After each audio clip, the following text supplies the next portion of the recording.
Hello students, आज बेटा ਅਸੀਂ डिस्कस करांगे कैमिकल प्रॉपर्टीज़ ऑफ एल्डिहाइड्स और कीटोन। ठीक है, कैमिकल प्रॉपर्टीज़ ऑफ एल्डिहाइड और कीटोन ਦੇ ਅੰਦਰ ਅਸੀਂ 5 ਮੇਨ ਕੈਮੀਕਲ ਪ੍ਰੋਪਰਟੀਜ਼ ਡਿਸਕਸ ਕਰਨੀਆਂ ਨੇ।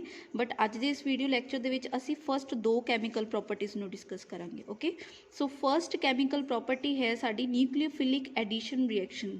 ਨਿਊਕਲੀਓਫਿਲਿਕ ਐਡੀਸ਼ਨ ਰਿਐਕਸ਼ਨ ਨੂੰ ਡਿਸਕਸ ਕਰਨ ਤੋਂ ਪਹਿਲਾਂ ਅਸੀਂ ਕੱਲ ਦੇ ਵੀਡੀਓ ਲੈਕਚਰ ਦੇ ਵਿੱਚ ਵੀ ਇੱਕ ਵਾਰੀ ਪੜ੍ਹਿਆ ਸੀਗਾ ਕਿ ਜਿਹੜਾ ਕਾਰਬੋਨਿਲ ਗਰੁੱਪ ਹੁੰਦਾ ਹੈ ਐਲਡੀਹਾਈਡ ਔਰ ਕੀਟੋਨ ਦੋਨਾਂ ਦੇ ਵਿੱਚ ਕਾਮਨ ਜਿਹੜਾ ਗਰੁੱਪ ਹੈ that is the carbonyl group. Carbonyl group ਦੇ ਵਿੱਚ C ਡਬਲ ਬੌਂਡ O ਹੈ। Oxygen is the more electronegative as compare to the carbon. ਇਸ ਕਰਕੇ ਆਕਸੀਜਨ ਦੇ ਉੱਪਰ ਕਿਹੜਾ ਚਾਰਜ ਆਉਂਦਾ ਹੈ? ਨੈਗੇਟਿਵ ਚਾਰਜ ਆਉਂਦਾ ਹੈ। ਔਰ ਕਾਰਬਨ ਦੇ ਉੱਪਰ ਕਿਹੜਾ ਚਾਰਜ ਹੁੰਦਾ ਹੈ? ਪੋਜ਼ਿਟਿਵ ਚਾਰਜ ਹੁੰਦਾ ਹੈ। ਕਾਰਬਨ ਦੇ ਉੱਪਰ ਪੋਜ਼ਿਟਿਵ ਚਾਰਜ ਹੈ, ਇਸ ਕਰਕੇ ਕਾਰਬਨ ਕਿਹਦੀ ਤਰ੍ਹਾਂ ਐਕਟ ਕਰੇਗਾ? ਇਲੈਕਟ੍ਰੋਫਾਈਲ ਦੀ ਤਰ੍ਹਾਂ ਐਕਟ ਕਰੇਗਾ। ਔਰ ਆਕਸੀਜਨ ਦੇ ਉੱਪਰ ਨੈਗੇਟਿਵ ਚਾਰਜ ਹੈ ਤੇ ਉਹ ਕਿਹਦੀ ਤਰ੍ਹਾਂ ਐਕਟ ਕਰੇਗਾ? ਨਿਊਕਲੀਓਫਾਈਲ ਦੀ ਤਰ੍ਹਾਂ ਐਕਟ ਕਰੇਗਾ। ਜਦੋਂ ਵੀ ਕਿਸੇ ਨਿਊਕਲੀਓਫਾਈਲ ਨੇ ਅਟੈਕ ਕਰਨਾ ਤੇ ਉਹ ਈਜ਼ੀਲੀ ਕਿਹਦੇ ਤੇ ਅਟੈਕ ਕਰ ਸਕਦੇ ਨੇ? ਕਾਰਬਨ ਦੇ ਉੱਪਰ ਅਟੈਕ ਕਰ ਸਕਦੇ ਨੇ, ਕਿਉਂਕਿ ਕਾਰਬਨ ਦੇ ਕੋਲ ਕੀ ਹੈਗਾ? ਇਲੈਕਟ੍ਰੋਫਾਈਲ ਦੀ ਤਰ੍ਹਾਂ ਬਿਹੇਵ ਕਰਦਾ ਪਿਆ ਕਾਰਬਨ। ਠੀਕ ਹੈ, ਇਸ ਰਿਐਕਸ਼ਨ ਦੇ ਥਰੂ ਦੇਖੋ ਐਲਡੀਹਾਈਡ ਔਰ ਕੀਟੋਨ ਦੋਨਾਂ ਦੇ ਵਿੱਚ ਕਾਰਬੋਨਿਲ ਗਰੁੱਪ ਹੈ ਸਾਡੇ ਕੋਲ। ਨਿਊਕਲੀਓਫਾਈਲ ਰੀਏਜੈਂਟ ਜਦੋਂ ਆਏਗਾ ਤੇ ਉਹਨੇ ਕਿਹਦੇ ਤੇ ਅਟੈਕ ਕਰਨਾ? ਕਾਰਬਨ ਦੇ ਉੱਪਰ ਅਟੈਕ ਕਰੇਗਾ। ਜਦੋਂ ਕਾਰਬਨ ਦੇ ਉੱਪਰ ਅਟੈਕ ਕਰੇਗਾ ਤੇ ਇਹ ਜਿਹੜਾ ਆਕਸੀਜਨ ਵਾਲਾ ਬੌਂਡ ਹੈ ਡਬਲ ਬੌਂਡ ਮੂਵ ਹੋ ਕੇ ਕਿਤੇ ਚਲਾ ਜਾਏਗਾ? ਆਕਸੀਜਨ ਕੋਲ ਚਲਾ ਜਾਏਗਾ, ਜਿਹਦੇ ਕਰਕੇ ਆਕਸੀਜਨ ਦੇ ਉੱਪਰ ਕਿਹੜਾ ਚਾਰਜ ਆ ਜਾਏਗਾ? ਨੈਗੇਟਿਵ ਚਾਰਜ ਆ ਜਾਏਗਾ। ਹੁਣ ਆਕਸੀਜਨ ਦੇ ਉੱਪਰ ਨੈਗੇਟਿਵ ਚਾਰਜ ਆ ਗਿਆ, ਜਦੋਂ ਐਸਿਡ ਪ੍ਰੈਜ਼ੈਂਟ ਹੋਇਆ ਨੈਕਸਟ ਟਾਈਮ ਸਾਡੇ ਕੋਲ ਜਲਦੀ ਹੀ ਉਹ ਨੈਗੇਟਿਵ ਔਰ ਪੋਜ਼ਿਟਿਵ ਕੰਬਾਈਨ ਹੋ ਕੇ ਕੀ ਬਣਾ ਦੇਣਗੇ? OH ਪ੍ਰੋਡਕਟ ਬਣਾ ਦੇਣਗੇ ਵਿਚ ਇਜ਼ ਦ एडिशनल प्रोडक्ट। ठीक है, सो ये सारा कुछ ऊपर पैराग्राफ ਦੇ ਵਿੱਚ ਲਿਖਿਆ ਹੋਇਆ ਹੈ ਕਿ ਜਦੋਂ ਨਿਊਕਲੀਓਫਾਈਲ ਅਟੈਕ ਕਰੇਗਾ ਕਾਰਬਨ ਦੇ ਉੱਪਰ ਪੋਜ਼ਿਟਿਵ ਚਾਰਜ ਕਾਰਬਨ ਦੇ ਉੱਪਰ ਤੇ ਪੋਲਰ ਜਿਹੜਾ ਕਾਰਬੋਨਿਲ ਗਰੁੱਪ ਹੋਏਗਾ ਉਹ ਇੱਕ ਸਾਡੇ ਕੋਲ ਇੰਟਰਮੀਡੀਏਟ ਅਰਾਈਜ਼ ਹੋਏਗਾ, ਜਿਹਦੇ ਵਿੱਚ sp2 ਪਹਿਲਾਂ ਅਸੀਂ ਪੜ੍ਹਿਆ ਸੀਗਾ ਕਿ ਕਾਰਬਨ ਦੀ ਹਾਈਬ੍ਰਿਡਾਈਜੇਸ਼ਨ ਹੈ sp2, ਬਟ ਜਦੋਂ ਨਿਊਕਲੀਓਫਾਈਲ ਅਟੈਕ ਕਰ ਗਿਆ ਉਸ ਤੋਂ ਬਾਅਦ ਕਾਰਬਨ ਦੀ ਹਾਈਬ੍ਰਿਡਾਈਜੇਸ਼ਨ ਕਿਹਦੇ 'ਚ ਕਨਵਰਟ ਹੋ ਗਈ? sp3 ਦੇ ਵਿੱਚ ਕਨਵਰਟ ਹੋ ਗਈ। ਠੀਕ ਹੈ, ਸੋ ਇਹ ਇੱਕ ਇੰਟਰਮੀਡੀਏਟ ਆ ਗਿਆ, ਨੈਗੇਟਿਵਲੀ ਚਾਰਜਡ ਆਕਸੀਜਨ ਹੈ ਇਹਦੇ ਵਿੱਚ। ਹੁਣ ਜਦੋਂ ਇੰਟਰਮੀਡੀਏਟ ਨੇ ਪਿਕਅਪ ਕਰ ਲੈਣਾ H ਪੋਜ਼ਿਟਿਵ ਇਸ ਮੀਡੀਅਮ ਦੇ ਵਿੱਚੋਂ ਜੋ ਅਸੀਂ ਐਡ ਕਰਵਾਇਆ ਹੋਏਗਾ, ਔਰ ਉਸ ਤੋਂ ਬਾਅਦ ਉਹਨੇ ਕੀ ਬਣਾ ਦੇਣਾ? OH ਪ੍ਰੋਡਕਟ ਬਣਾ ਦੇਣਾ। ਸੋ ਇਹ ਵੀ ਨੈਕਸਟ ਵੀ ਇਸੇ ਚੀਜ਼ ਦੇ ਵਿੱਚ ਹੈ ਕਿ ਐਸਿਡ ਕੈਟਾਲਾਈਜ਼ਡ ਐਡੀਸ਼ਨ ਰਿਐਕਸ਼ਨ। ਕਾਫੀ ਸਾਰੇ ਇੱਦਾਂ ਦੇ ਰਿਐਕਸ਼ਨਸ ਹੈਗੇ ਨੇ ਕਾਰਬੋਨਿਲ ਗਰੁੱਪ ਦੇ ਜਿਹਦੇ ਵਿੱਚ ਆਕਸੀਜਨ ਇੱਕ ਵੀਕਲੀ ਐਸਿਡਿਕ ਮੀਡੀਅਮ ਹੈਗਾ ਵੈ। ਠੀਕ ਹੈ, ਸੋ ਇਹਦੇ ਵਿੱਚ ਵੀ ਕੀ ਆਏਗਾ ਕਿ ਜਦੋਂ ਆਕਸੀਜਨ ਨੇ H+ ਨੂੰ ਈਜ਼ੀਲੀ ਆਪਣੇ ਵੱਲ ਅਟਰੈਕਟ ਕਰਕੇ ਕੀ ਬਣਾ ਦੇਣਾ? ਕਾਰਬਨ ਔਰ OH ਦੇ ਵਿੱਚ ਕੀ ਬਣੇਗਾ? ਬੌਂਡ ਬਣੇਗਾ। ਬੇਸਿਕਲੀ ਆਪਾਂ ਜਿੰਨੇ ਵੀ ਰਿਐਕਸ਼ਨਸ ਕਰਨੇ ਨਹੀਂ ਹੁਣ ਨਿਊਕਲੀਓਫਾਈਲ ਉਹਦੇ ਵਿੱਚ ਇੱਕ ਇਹ ਬੇਸਿਕ ਕੰਪਾਊਂਡ ਆਏਗਾ ਸਾਡੇ ਕੋਲ ਕਿ ਕੋਈ ਵੀ ਐਲਡੀਹਾਈਡ ਜਾਂ ਕੀਟੋਨ ਹੋਏਗਾ ਜਿਹਦੇ ਵਿੱਚ ਨਿਊਕਲੀਓਫਾਈਲ ਅਟੈਕ ਕਰੇਗਾ, ਸਾਡੇ ਕੋਲ ਐਡੀਸ਼ਨਲ ਪ੍ਰੋਡਕਟਸ ਬਣਨਗੇ। ਠੀਕ ਹੈ, ਸੋ ਇਹ ਜਿਹੜੇ ਨਿਊਕਲੀਓਫਿਲਿਕ ਐਡੀਸ਼ਨ ਰਿਐਕਸ਼ਨਸ ਹੈ ਦੋਨੋਂ ਹੀ ਐਲਡੀਹਾਈਡ ਔਰ ਕੀਟੋਨ ਦੋਨਾਂ ਲਈ ਹੀ ਕਾਮਨ ਰਿਐਕਸ਼ਨਸ ਹੋਣਗੇ। ਨਿਊਕਲੀਓਫਾਈਲ ਐਡੀਸ਼ਨ ਰਿਐਕਸ਼ਨ ਨੂੰ ਸ਼ੁਰੂ ਕਰਨ ਤੋਂ ਪਹਿਲਾਂ ਇੱਕ ਹੋਰ ਬੜਾ ਇੰਪੋਰਟੈਂਟ ਰੀਜ਼ਨਿੰਗ ਕੁਐਸਚਨ ਆਉਂਦਾ ਹੈ ਕਿ ਵਾਈ ਕੀਟੋਨਸ ਆਰ ਲੈਸ ਰਿਐਕਟਿਵ ਦੈਨ ਦ ਐਲਡੀਹਾਈਡਸ। ਠੀਕ ਹੈ, ਨਿਊਕਲੀਓਫਿਲਿਕ ਐਡੀਸ਼ਨ ਰਿਐਕਸ਼ਨ ਦੇ ਅੰਦਰ ਕੀਟੋਨ ਲੈਸ ਰਿਐਕਟਿਵ ਕਿਉਂ ਹੈ ਐਜ਼ ਕੰਪੇਅਰ ਟੂ ਐਲਡੀਹਾਈਡ? ਇਹਦੇ ਦੋ ਰੀਜ਼ਨ ਹੈ। ਫਸਟ ਰੀਜ਼ਨ ਹੈ ਇੰਡਕਟਿਵ ਇਫੈਕਟ ਔਰ ਸੈਕਿੰਡ ਰੀਜ਼ਨ ਹੈ ਸਟੈਰਿਕ ਇਫੈਕਟ। ਠੀਕ ਹੈ, ਸੋ ਫਸਟ ਰੀਜ਼ਨ ਦੇ ਵਿੱਚ ਅਸੀਂ ਦੇਖਦੇ ਹਾਂ ਕਿ ਐਲਡੀਹਾਈਡ ਕੰਪਾਊਂਡ ਦੇ ਵਿੱਚ ਇੱਕ ਅਲਕਾਈਲ ਗਰੁੱਪ ਹੈ ਔਰ ਕੀਟੋਨ ਕੰਪਾਊਂਡ ਦੇ ਵਿੱਚ 2 ਅਲਕਾਈਲ ਗਰੁੱਪ ਹੈ। ਠੀਕ ਹੈ, ਸੋ ਵੀ ਨੋ ਦੈਟ ਕਿ alkyl group is the electron releasing group and in ketone there are the 2 alkyl group present, so दोनों ही alkyl groups किन्नू इलेक्ट्रॉन रिलीज करेंगे? कार्बन नू। सो 2 alkyl group present होने करके जिहड़ा पॉजिटिव चार्ज हैगा वो कट जाएगा कीटोन दे विच, ते अगर पॉजिटिव चार्ज कट जाएगा तो न्यूक्लियोफिलिक एडिशन रिएक्शन की हो जाएगी? स्लो हो जाएगी। फॉर्मैल्डिहाइड दे कोल कोई भी alkyl group नहीं है, इस करके ज़्यादा रिएक्टिव होएगा। देखो बेटा साढ़े कोल फॉर्मैल्डिहाइड है, एल्डिहाइड है और कीटोन है। फॉर्मैल्डिहाइड दे कोल कंपाउंड दे कोल कोई भी अल्काइल ग्रुप नहीं है, इस करके ਇਹਦੀ रिएक्टिविटी ज़्यादा होएगी। बट एल्डिहाइड दे कोल एक अल्काइल ग्रुप है, लैस रिएक्टिव होएगा। एंड कीटोन दे कोल 2 इलैक्ट्रॉन रिलीजिंग ग्रुप है, इस करके यह बहुत ही ज़्यादा लैस रिएक्टिव है। सैकेंड फैक्टर है साडा स्टैरिक इफैक्ट। स्टैरिक इफैक्ट का मतलब है कि एल्डिहाइड दे विच कोई भी साडे कोल अगर अल्काइल ग्रुप आ जाएगा तो जिद्दां अल्काइल ग्रुप आएगा तो वो जिहड़ा ਹਿੰਡਰੈਂਸ ਕ੍ਰੀਏਟ ਕਰੇਗਾ ਅਟੈਕਿੰਗ ਰੀਏਜੈਂਟ ਦੇ ਵਿੱਚ। ਇਸ ਕਰਕੇ ਡਿਊ ਟੂ ਦ ਸਟੈਰਿਕ ਹਿੰਡਰੈਂਸ ਕਰਕੇ ਜਿਹੜੀ ਸਾਡੀ ਸਟੇਬਲ ਕੰਪਾਊਂਡ ਉਹ ਨਹੀਂ ਬਣ ਪਾਏਗਾ। ਫਾਰਮੈਲਡੀਹਾਈਡ ਦੇ ਵਿੱਚ ਕੋਈ ਵੀ ਸਟੈਰਿਕ ਹਿੰਡਰੈਂਸ ਕ੍ਰੀਏਟ ਨਹੀਂ ਕਰੇਗਾ ਕਿਉਂਕਿ ਦੋਨੋਂ ਹੀ H ਕੰਪਾਊਂਡਸ ਹੈ। ਬਟ ਐਲਡੀਹਾਈਡ ਦੇ ਵਿੱਚ ਸਾਡੇ ਕੋਲ ਇੱਕ ਅਲਕਾਈਲ ਗਰੁੱਪ ਹੈ ਔਰ ਕੀਟੋਨ ਦੇ ਵਿੱਚ ਸਾਡੇ ਕੋਲ ਦੋ ਅਲਕਾਈਲ ਗਰੁੱਪ ਹੈ। ਇਸ ਕਰਕੇ ਸਟੈਰਿਕ ਹਿੰਡਰੈਂਸ ਇੰਕਰੀਜ਼ ਹੋਏਗੀ when the alkyl groups increases, therefore the aldehydes are more reactive during nucleophilic addition reaction than the ketone। Next reasoning question है एरोमेटिक एल्डिहाइड और कीटोन दे विचों कौन ज़्यादा रिएक्टिव होएगा, तो यदा भी रीजन यही आएगा कि एरोमेटिक एल्डिहाइड और कीटोन लैस रिएक्टिव होंगे दैन द एलिफेटिक एल्डिहाइड और कीटोन। क्योंकि एरोमेटिक एल्डिहाइड या कीटोन की अगर असीं गल करिए तो एरोमेटिक एल्डिहाइड CHO ग्रुप हुण बेंजीन रिंग दे नाल प्रेजेंट है and CHO group is the electron withdrawing group है। हुण जदों इलैक्ट्रॉन विड्रॉइंग ग्रुप हो गया it means plus I effect आ गया, तो प्लस आई इफेक्ट का आपां पिछे रीजन करके आए हैं कि जिस कंपाउंड ਦੇ ਵਿੱਚ प्लस आई इफेक्ट आ जाएगा वो की होएगा लैस रिएक्टिव होएगा। So this is all about the reactivities of the aldehyde and ketone related to nucleophilic addition reaction. Next कुछ एग्जाम्पल्स हैगियां ने साडे कोल न्यूक्लियोफिलिक एडिशन रिएक्शनस दियां। फर्स्ट एग्जाम्पल है addition of the hydrogen cyanide. हुण aldehyde या कीटोन दोनों दे विच कार्बोनिल ग्रुप मीन है कॉमन है, उहदे विच जदों HCN ने एक्ट करना है HCN दे कंपाउंड के H के उपर पॉजिटिव चार्ज है और CN के उपर किहड़ा चार्ज है नेगेटिव चार्ज है। CN नेगेटिव मतलब न्यूक्लियोफाइल की तरह एक्ट करेगा। हुण न्यूक्लियोफाइल ने किते ते अटैक करना, इस कार्बन के उपर अटैक करना और एक ही बनाएगा साइनोहाइड्रिन्स बनाएगा। हाइड्रोजन साइनाइड के नाल मिल के एल्डिहाइड होए चाहे कीटोन होए हमेशा जो प्रोडक्ट बनेगा दैट इज़ द साइनोहाइड्रिन्स। ठीक है, सो एक क्वेश्चन दो तरह के नाल आ सकता है, तुहानू कंप्लीट द फॉलोइंग रिएक्शन भी दिता हो सकता है। This react with HCN it will produce the cyanohydrin, या फिर आएगा how to convert aldehyde into cyanohydrin. Cyanohydrin के नाल जदों भी असी एल्डिहाइड या कीटोन नू कन्वर्ट करना है तो किस रिएजेंट के नाल असी उन्नू रिएक्ट करवाना है HCN के नाल। ठीक है, एसिटल्डिहाइड रिएक्ट करेगा HCN के नाल तो की होएगा CN नीचे आ जाएगा और ऑक्सीजन के नाल की जुड़ जाएगा OH जो असी पिछे स्टार्टिंग के पढ़िया सीगा। इसी तरह कीटोन के नाल एक साइड तो OH आ जाएगा और एक साइड से क्या आएगा CN। ये प्रोडक्ट्स बनते जाएंगे। ऊपर वाले कंपाउंड का नाम हो गया एसिटल्डिहाइड साइनोहाइड्रिन एंड नीचे वाले कंपाउंड का नाम हो गया एसीटोन साइनोहाइड्रिन्स।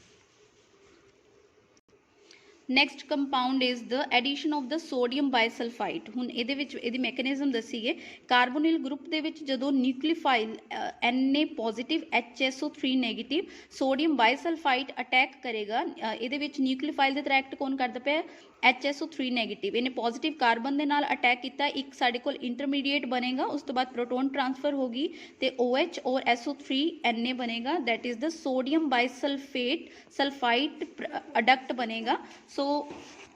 सो जदों भी असी एल्डिहाइड या कीटोन नू सोडियम बाइसल्फाइड के नाल रिएक्ट करवाना है तो साडे कोल बाइसल्फाइड एडिशनल प्रोडक्ट बनेगा, एक साइड ते OH और दूसरी साइड ते SO3 Na आएगा। तुसी ए वाले रिएक्शनस करने हैं जिन्हां दे उपर टिक लगी है, बट ए वाले रिएक्शन जिहड़ा है ये मैकेनिज्म है समझण वास्ते है, इनू तुसी नोट्स दे विच ना लिखना। नैक्सट बेटा रिएक्शन है reaction with the Grignard reagent. Grignard reagent की भी अगर असी मैकेनिज्म की गल करिए we know that formaldehyde produce the primary alcohol and other than formaldehyde aldehyde gives the secondary and ketone gives the tertiary alcohol. ये general reaction है साडे कोल कार्बोनिल ग्रुप रिएक्ट करता पे RMgX and we know that the RMgX is the Grignard reagent. R के उपर negative charge होंदा Grignard reagent case दे विच और MgX के उपर पॉजिटिव चार्ज होंदा। जदों R नेगेटिव कार्बन पॉजिटिव के नाल रिएक्ट करता तो की बनता Cr दे विच एक बॉन्ड बनेगा और दूसरा बॉन्ड बनेगा ऑक्सीजन मैग्नीशियम और हैलाइड दे विच। उस तो बाद हाइड्रोलिसिस तो बाद हमेशा साडे कोल की आएगा अल्कोहल आएगा फ्रॉम द ग्रिग्नार्ड रिएजेंट। इसी तरह असी एल्डिहाइड और कीटोन्स नू इस मैकेनिज्म के थ्रू की करना रिएक्ट करवाना। नैक्सट है बेटा addition of alcohols. Addition of alcohols दे विच देखो एल्डिहाइड रिएक्ट विद एल्कोहल, जदों असी एल्डिहाइड नू एल्कोहल दे नाल रिएक्ट करवाना in the presence of the dry HCl सानू एक जेम डाईहैलाइड्स हैमी एसिटल्स कंपाउंड मिलने ने। ठीक है, बट ये जोड़े हैमी एसिटल कंपाउंड्स होंगे इन्हां दे विच दोनों ही ईथरओल अल्कोहल फंक्शन ग्रुप प्रेजेंट है। देखो हैमी एसिटल दे विच OH ग्रुप भी प्रेजेंट है और OR नेगेटिव OR ग्रुप भी प्रेजेंट है। OR ग्रुप जोड़ा हैगा that is the ether group and OH group is the alcoholic group. दोनों ही कंपाउंड दोनों ही ग्रुप एक कंपाउंड दे विच प्रेजेंट है और ये जोड़ा कंपाउंड होएगा थोड़ा जिहा अनस्टेबल होएगा, इस करके फर्दर इहदा रिएक्शन होएगा ड्राई HCl दे नाल इन the presence of the alcohol and we prepared the acetals. ठीक, so how to prepare acetals from aldehyde और कीटोन उस केस ਦੇ ਵਿੱਚ ਤੁਸੀਂ ਇਹ ਵਾਲੇ ਰਿਐਕਸ਼ਨ ਦੇਣਾ ਪਹਿਲਾਂ ਹੈਮੀ ਐਸੀਟਲਸ ਬਣੇਗਾ ਉਸ ਤੋਂ ਬਾਅਦ ਐਸੀਟਲਸ ਬਣੇਗਾ ਐਲਡੀਹਾइड और ਐਲਕੋਹਲ ਦੋਨਾਂ ਦੇ ਨਾਲ ਇਹਨਾਂ ਦੇ ਰਿਐਕਸ਼ਨਸ ਹੈ ਬਟ ਇੱਥੇ ਇੱਕ ਚੀਜ਼ ਨੋਟ ਕਰ ਲੈਣੀ ਹੈ ਤੁਸੀਂ ਕੀਟੋਨਸ ਨੇ ਐਸੀਟਲਸ ਬਣਾਣੇ ਹੈ ਕਿਹਦੇ ਥਰੂ ਬਣਾਏਗਾ ਡਾਈਹਾਈਡਰਿਕ ਐਲਕੋਹਲ ਜਦੋਂ ਡਾਈਹਾਈਡਰਿਕ ਐਲਕੋਹਲ ਪ੍ਰੈਜ਼ੈਂਟ ਹੋਏਗਾ कीटोन ਦੇ ਕੋਲ ਉਸ ਤੋਂ ਬਾਅਦ ਸਾਡੇ ਕੋਲ ਆਣਗੇ ਕੀਟਲਸ ਆਣਗੇ ठीक है एसीटल्स के केस दे विच की आएंगे एसीटल्स आएंगे कीटोन के केस दे विच की आएगा कीटल्स प्रोड्यूस होएगा when the reactant react with the dihydric alcohol in case of the ketone so यह कुछ रिएक्शंस सी साडे कोल nucleophilic addition reactions of aldehyde next be second chemical property है nucleophilic addition reactions followed by the loss of the water molecule ਹੁਣ ਇਸ case ਦੇ ਵਿੱਚ ਜਿਹੜੇ ਵੀ ਸਾਡੇ ਕੋਲ ਕਾਰਬੋਨਿਲ ਕੰਪਾਊਂਡਸ ਹੋਣਗੇ ਉਹਨਾਂ ਨੂੰ ਅਸੀਂ ਅਮੋਨੀਆ ਦੇ ਡੈਰੀਵੇਟਿਵਸ ਦੇ ਨਾਲ ਰਿਐਕਟ ਕਰਵਾਉਣਾ ਜਦੋਂ ਅਮੋਨੀਆ ਦੇ ਡੈਰੀਵੇਟਿਵਸ ਦੇ ਨਾਲ ਰਿਐਕਟ ਕਰਵਾਵਾਂਗੇ ਤੇ ਟੈਟਰਾਹਾਈਡਰਲ ਐਡੀਸ਼ਨਲ ਪ੍ਰੋਡਕਟ ਬਣੇਗਾ ਉਹਨਾਂ ਦੀ ਹਾਈਡਰੋਲਿਸਿਸ ਤੋਂ ਬਾਅਦ ਸਾਡੇ ਕੋਲ ਡਿਜ਼ਾਇਰਡ ਪ੍ਰੋਡਕਟ ਆਏਗਾ ਠੀਕ ਹੈ ਸੋ ਫਸਟ ਇਹਦੇ ਵਿੱਚ ਐਗਜ਼ਾਮਪਲ ਹੈ ਸਾਡੇ ਕੋਲ reaction with hydroxyl amine hydroxyl ਦਾ formula NH2OH to form the oxime ਹੁਣ ਇਹ क्वेश्चन किस तरह ਦੇ ਨਾਲ ਆ ਸਕਦਾ कन्वर्ट एल्डिहाइड और कीटोन टू फॉर्म ऑक्साइन्स या फिर ਤੁਹਾਨੂੰ रिएक्टेंट और प्रोडक्ट ਦਿੱਤਾ ਹੋ ਸਕਦਾ और ਤੁਹਾਨੂੰ ਕਿਹਾ ਜਾ ਸਕਦਾ ਕਿ ਇਸ ਰਿਐਕਸ਼ਨ ਨੂੰ ਕੰਪਲੀਟ ਕਰੋ ਠੀਕ ਹੈ ਸੋ ਜਦੋਂ ਵੀ ਐਲਡੀਹਾਈਡ और कीटोन ਹਾਈਡਰੋਕਸਲ ਅਮੀਨ ਦਾ ਫਾਰਮੂਲਾ ਹੈ NH2OH ਉਹਦੇ ਨਾਲ ਰਿਐਕਟ ਕਰੇਗਾ in the presence of the acid it will produce the oximes ਠੀਕ ਹੁਣ ਇਹਨਾਂ ਕੇਸਿਸ ਦੇ ਵਿੱਚ ਵਾਟਰ ਮੋਲੀਕਿਊਲ ਰਿਲੀਜ਼ ਹੋਣਾ ਦੇਖੋ अगर इस केस ਦੇ वाटर मॉलिक्यूल तुसी रिलीज़ कर दो तो इत्थे की आ जाएगा ONH बच जाएगा इन थोड़ा जिहा रीअरेंज करके लिखो तो की आएगा NOH कंपाउंड दे विच NOH जो ऐड हो गया तो की बन गया एसीटल्डिहाइड तो की बन गया एसीटल ऑक्साइन बन गया इसी तरह ही एसीटोन तो की बनेगा एसीटोक्साइन बन गया second reaction with the hydrogen the formula of the hydrogen is the NH2 single bond NH2 it will produce the hydrazone convert aldehyde और कीटोन टू हाइड्रोजोन जो भी हाइड्रोजोन की सानू कन्वर्जन कही जाएगी उस केस दे विच असीं एल्डिहाइड नू हाइड्रोजन दे नाल रिएक्ट करवावांगे वाटर मॉलिक्यूल नू रिलीज़ करांगे तो की बनेगा साडे कोल डिजायर्ड प्रोडक्ट वाटर मॉलिक्यूल इत्थों इस तरीके नाल रिलीज़ होएगा H2 इस साइड तो और ऑक्सीजन इस साइड तो जो यह रिलीज़ हो जाएगा बाय प्रोडक्ट वाटर निकल जाएगा पीछे की बच जाएगा CH3CH double bond NH2 okay next है फिनाइल हाइड्रोजन का भी सेम केस है ये वाटर मॉलिक्यूल रिलीज़ हो जाएगा इतों जो वाटर मॉलिक्यूल निकल गया तो पीछे की बनेगा सानू डिजायर्ड प्रोडक्ट आ जाएगा then next is the reaction with the two four dinitrophenyl hydrazine this is the very important reaction इस केस के विच भी वाटर मॉलिक्यूल रिलीज़ होएगा और सानू डिजायर्ड प्रोडक्ट मिलेगा ठीक है और ये जो प्रोडक्ट बनेगा 2,4-डाइनाइट्रोफिनाइल हाइड्रोजन के नाल ये प्रोडक्ट येलो और ऑरेंज रेड कलर के क्रिस्टलाइन कंपाउंड्स होएगा और इन्हू असीं DNP डेरिवेटिव्स भी कह सकते हैं next reaction with the semicarbazide the formula है NH2 it will produce the semicarbazone इस केस दे विच भी वाटर मॉलिक्यूल नू रिलीज़ करवावांगे और डिजायर्ड प्रोडक्ट मिलेगा नैक्सट रिएक्शन है reaction with the ammonia reaction with ammonia दे विच बेटा देखो एल्डिहाइड नू जदों असीं अमोनीया दे नाल रिएक्ट करवाना NH2 अमोनीया नू बेटा असी NH2H दे नाल भी लिख सकते हैं पहला एसीटल्डिहाइड कन्वर्ट होएगा एक अडक्ट दे विच जिहदे विच ए वाला हाइड्रोजन इस ऑक्सीजन नाल मिलके OH और नीचे NH2 का एक इंटरमीडिएट बनेगा फिर यह जिहड़ा अडक्ट होएगा इस adduct they which water molecule release होके देखो वाटर मॉलिक्यूल रिलीज़ होके बनेगा साडे कोल एसीटल इमाइन ठीक है so when the aldehyde react with the ammonia it will produce the imine ठीक सो इमाइन दे नाल अगर असी गल करिए तो फॉर्मैल्डिहाइड जो रिएक्ट करता अमोनीया दे नाल ये प्रोडक्ट बनाता है एक hexamethylene tetramine which is also known as the urotropine and it is used as a medicine to treat the urinary infection urotropine की प्रैपरेशन भी बहुत इंपॉर्टेंट है ये याद कर लैनी है तुसी सारिਆਂ ਦੇ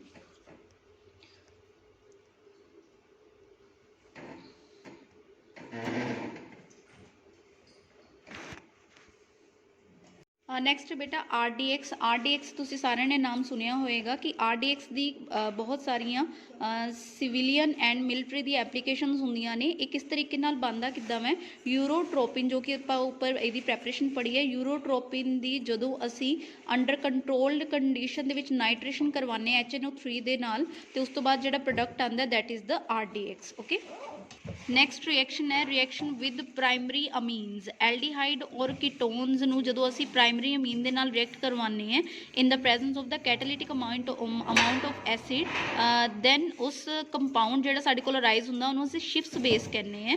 ਐਲਡੀਹਾਈਡ ਨੂੰ ਜਦੋਂ ਅਸੀਂ ਪ੍ਰਾਇਮਰੀ ਅਮੀਨ ਦੇ ਨਾਲ ਰਿਐਕਟ ਕਰਵਾਉਂਦੇ ਹਾਂ, ਵਾਟਰ ਮੋਲੀਕਿਊਲ H2O ਇੱਥੋਂ ਰਿਮੂਵ ਹੋ ਜਾਏਗਾ, ਔਰ CH ਡਬਲ ਬੋਂਡ NR ਜੋ ਅਰਾਈਜ਼ ਹੁੰਦਾ ਹੈ that is known as the Schiff's base, ਔਰ ਵਾਟਰ ਮੋਲੀਕਿਊਲ ਰਿਲੀਜ਼ ਹੋਏਗਾ। R ਦੀ ਜਗ੍ਹਾ ਤੇ ਤੁਸੀਂ ਅਗਰ C6H5 यूज़ करोगे तो प्रोडक्ट दे विच जिहड़ा शिफ्स बेस बनेगा that is the benzal aniline Schiff's base होएगा। लास्ट है साडे कोल reaction with the phosphorus pentachloride. When we react the aldehyde और कीटोन कार्बोनिल ग्रुप नूं PCl5 दे नाल रिएक्ट करवावांगे तो जेम डाईहैलाइड्स बनेगा और फॉस्फोरस ऑक्सीक्लोराइड रिलीज होएगा। This is all about the nucleophilic addition reactions and nucleophilic addition reaction with elimination of the water molecule. ठीक है बेटा, दो असी कैमिकल प्रॉपर्टीज आज डिस्कस कीतियां, nucleophilic addition reaction and nucleophilic addition reaction followed by elimination of the water molecule. In case of any doubt बेटा feel free to ask. Thank you.